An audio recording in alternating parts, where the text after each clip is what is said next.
Moi, c'est Emmanuel Ndivito, je suis ingénieur en santé publique. Je travaille avec Oxfam depuis 6 ans. Je fais des travaux d'urgence, de résilience ainsi que de développement, mais focalisé dans les domaines WASH. Je me réveille chaque jour à 6h30, me préparant pour aller faire mon boulot actuel, mon boulot de routine. En arrivant au bureau, je planifie en équipe toutes les activités techniques, en préparant tous les travaux que nous allons faire avec la logistique. Nous préparons tous les matériels avec lesquels nous allons faire le terrain.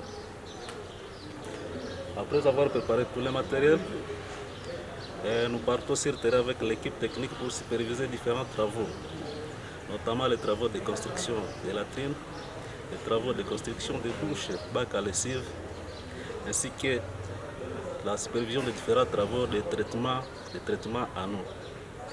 À part ça, nous faisons aussi le suivi des travaux des addictions. Ce qui me motive dans mon travail, c'est surtout son sens humanitaire, parce que notre travail à non hygiène et assainissement, c'est sauver des vies humaines.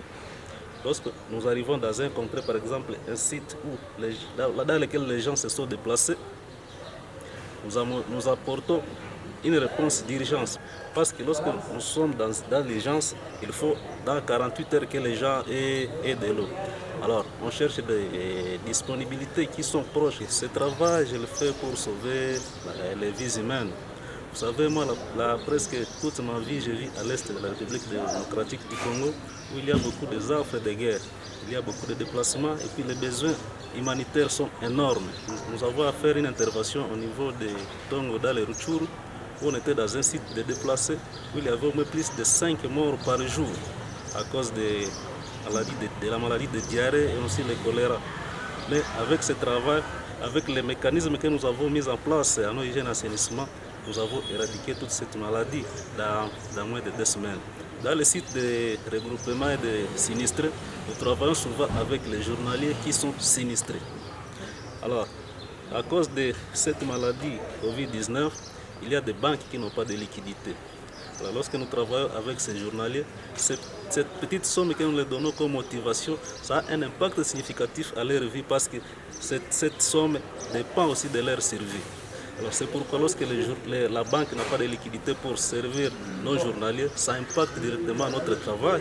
Parce que lorsque nous avons un autre travail à faire, or notre travail aussi dépend de ces journaliers. Ils refusent de venir travailler parce qu'on n'a pas encore donné les sous. Pourtant, ce n'est pas de notre faute, mais c'est de la faute de la banque. On ne dirait pas aussi que c'est la faute de la banque, mais c'est aussi la faute qui est de cette maladie qui est en général dans tout le monde entier. En ce qui concerne les sites dans lesquels nous intervenons, nous trouvons que les bénéficiaires sont la plupart des fois entassés dans des églises, les autres dans des écoles et les autres à la belle étoile. Les mesures barrières sont difficiles à adopter ou à être respectées. Avant toute intervention, il faut d'abord commencer avec la sensibilisation concernant les mesures barrières. Si nous arrivons dans l'intervention proprement dite, lorsque nous donnons une goutte d'eau au niveau de nos infrastructures, nous trouvons que les gens viennent en masse, entassés, et il n'y a pas les moyens de respecter les mesures barrières pour la distanciation. Après le boulot, chaque soir, je faisais d'abord un peu de sport, mais par rapport à la maladie existante aujourd'hui, beaucoup de salles de sport ne sont pas fonctionnelles. Mais à part ça, comme nous sommes dans une zone où il y a beaucoup d'humanitaires, il faut toujours faire l'échange des expériences avec d'autres humanitaires. Parce que nous travaillons dans différents domaines, il y a aussi des humanitaires avec lesquels nous travaillons dans les mêmes domaines. Il y a toujours des petites questions spécifiques auxquelles on peut discuter, on se capacite. À part ça, je m'occupe souvent de mes travaux de routine, donc à faire mes designs. Je me capacite souvent à lire parce qu'il y a toujours des innovations à terme de notre travail d'ingénieur.